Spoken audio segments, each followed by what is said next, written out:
Welcome to the Discreet Truths channel. This story is truly amazing and unexpected. Get ready to watch and enjoy as you subscribe to the channel and leave your like. When a relationship has more than 10 years with the same person, it is normal that monotony appears and things get a little cold. However, every couple is committed to keep the flame burning and make their intimate moments a pleasant and fun recurring encounter for both of them. I say this now, but a few months ago I didn't think it was possible to achieve this with my husband. Let me tell the story briefly. Our marriage was in trouble, we were no longer communicating effectively and we were not having intimate moments as regularly as we wanted. When you live as a couple for so long with the same person, inevitably the responsibilities of home, work and children can overwhelm anyone, and that is exactly what was happening to us. Bamming and I became aware of the situation as things got worse. And the truth is, the strain on our relationship was making life difficult for both of us. He was having problems at work and I couldn't concentrate on writing my latest book. My creativity was completely blocked because deep down I was worried that I couldn't figure things out. Although it was obvious to both of us that we were going through a difficult time, neither of us could put aside our pride and sit down and listen to what the other had to say, much less try to put ourselves in the other's shoes. Fortunately, my best friend Elena is a psychologist specializing in relationship problems. When I told her what was happening to me, she offered to give us free therapy sessions. At first, I turned him down. I couldn't be such a bad friend as not to compensate her financially for her work, but then I thought the situation was already tense enough at home without proposing another expense to bamming. Under those circumstances, he would never agree to it. However, I ended up accepting my friend's offer and suggested that we participate in some sessions. After all, we had nothing to lose. I didn't think it would work either. The Hamel is a very private person. I could barely understand him at our best moments. But I felt desperate about the situation and we needed to exhaust all available resources to save our marriage, otherwise we would have to separate. And we both made vows for life. Despite the difficulties, we loved each other and I know that neither of us would want to see the family destroyed in this way, much less without trying. Anyway, Benjamin agreed and we went to our first therapy session with Ellen. I was nervous, mostly because I didn't know how he would behave, since for me it would be just trying to tell my friend my sorrows. But I decided to leave it all up to her as a professional and do my part to make him feel supported. Welcome, Bamming and Rachel, make yourselves at home. I know we are close friends, but while we are inside this practice, I want you to see me as a professional willing to help you. I am not here to take one side or the other, but to give you the tools you need to get out of this difficult situation you are in so that you can enjoy many more years of happiness together, Helen said to begin with. I'm going straight to the point, because in my experience I know that long-standing marriages like yours always have problems in bed. And you will be surprised when you understand that, if you can be as one behind closed doors, you will also be able to face life's problems as a team. So, I want you to tell me how intimate you are with each other. How often do you have sex? Do you feel satisfied? You start, Bamming, please, Ellen added. I felt a knot in my stomach. I hadn't expected him to broach that subject so soon. I was anxious to hear what he had to say. We hardly have sex once or twice a week. Nothing is like it used to be. I feel like she does it just to satisfy me, Bamming said, and his words pierced my chest like knives. It wasn't like that. I still love him like the first day. What do you think, Rachel? Do you share Bamming's opinion? How is intimacy in your relationship for you? Helen asked. I had no idea he felt that way. Yes, it's true that we don't have those moments as often as we used to and the way we do it has become routine, but my feelings for him remain intact and I love him like the first day. I am willing to do whatever it takes to save our marriage, I said, and I could see Benjamin's eyes water. Hello. Before continuing the story, I ask you to please help me by liking the video and if you want to subscribe, even better. Thank you. Let's continue this exciting story. It is clear to me that the love between you is still intact, so I will propose a series of games to fan the flame of passion in the bedroom. Of course, you can't be prejudiced or close yourself to anything your partner wants to experiment within healthy limits and what you yourselves are willing to allow. The idea is to get out of this rut, try new things and show each other the love you still feel as a couple. Ellen said.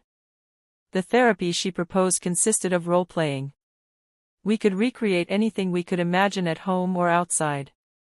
In her opinion, as a specialist, leaving our own roles to impersonate another would be helpful to put aside the conflicts we have and concentrate only on giving each other satisfaction. We both accepted and agreed to do it and to tell her our perceptions in the next session. That day we returned home full of anticipation, although I really didn't know what to expect. I could tell Bamming was excited about the idea and felt it might work.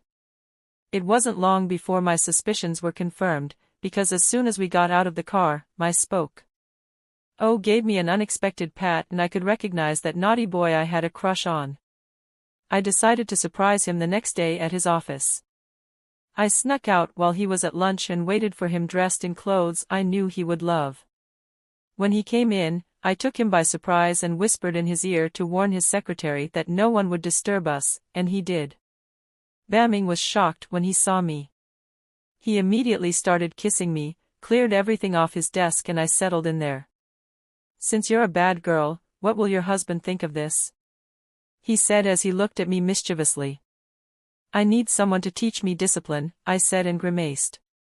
He loved it so much that it all happened, regardless of the fact that we were in his office and his secretary was just a few feet away from us.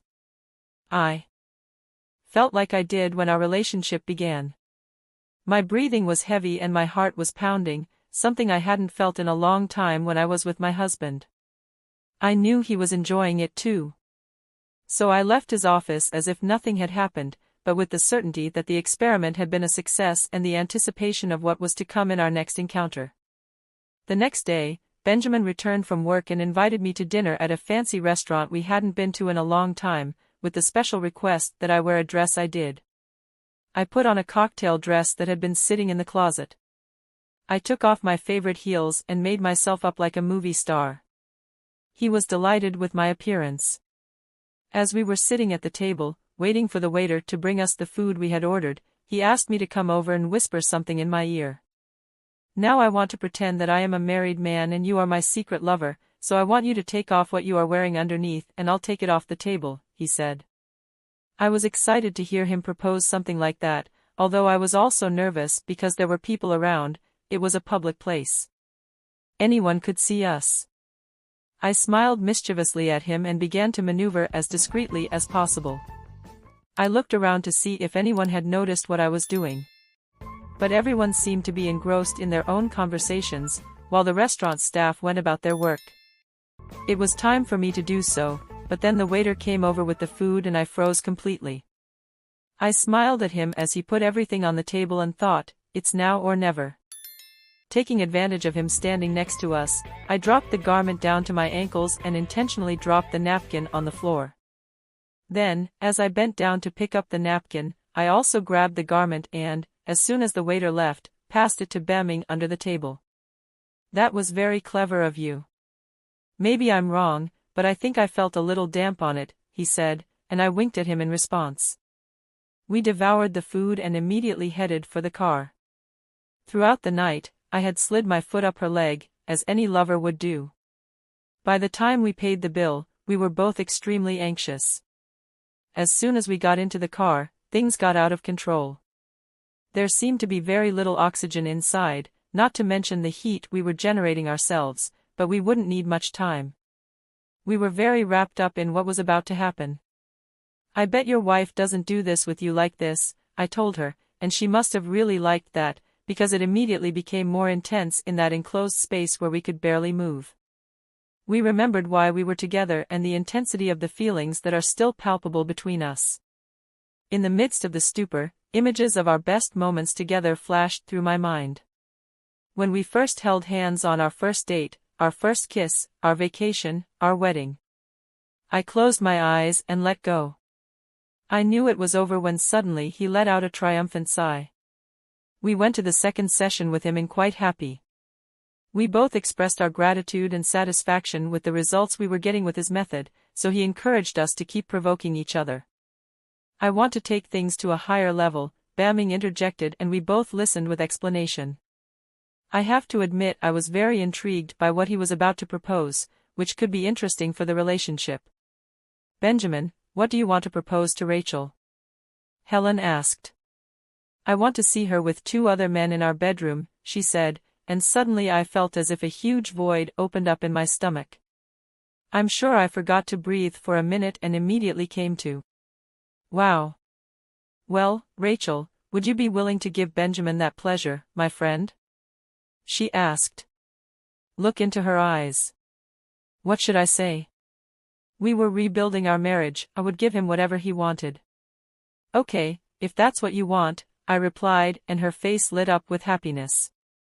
His proposal seemed extremely strange to me. Benjamin was not exactly a man who liked to share, or so I thought.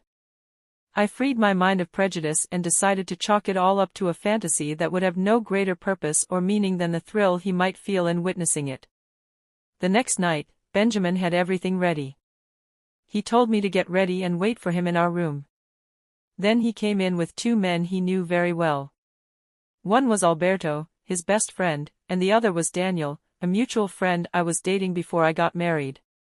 I was completely shocked, but I swallowed the lump in my throat and decided to go along with my husband's fantasy. We immediately warmed up to the situation. It was completely new to me, because although I had done this before, it had never been with more than one participant at the same time. I didn't know exactly what to do, so I let them take control. I closed my eyes and surrendered. At some point I stopped distinguishing who was doing what. I just let myself be carried away by the sensations flooding my being at that moment. I felt like a toy designed by nature to amuse that pair of rough men, but I must admit that there were moments when I caught myself enjoying myself, and I made sure to look Benjamin in the eyes as I did so. We agreed that what happened that night would never happen again, although I didn't mind, as every day since then, without fail, Benjamin reminds me how much he loves me and how much I am important to him. In our next therapy session, we told him about the results of that very interesting experiment that Benjamin had devised, logically, without providing many details, although later I told him something else in secret while we were having coffee as friends. She was perplexed and, on several occasions, we laughed at my impressions of the situation. I really liked talking to her because she is always open-minded, never judging me for anything. Now that I tell this story in retrospect, I know that drawing on my and Ellen's professional experience was the right decision, because right after what I just told, we discovered that the flame between us had been rekindled and I was the most appetizing girl in the world to him after what I agreed to do. Soon it will be our anniversary and I am thinking of throwing a special party to celebrate my love with Bamming, but the only guests will be Albert and Daniel and maybe someone else. I'm sure he will like the idea. What do you think of this story? Would you do anything to save your marriage? Comment below and let us know. If you liked this story, subscribe to the channel, like it and turn on the bell to receive notifications of new videos. Thanks and see you next time.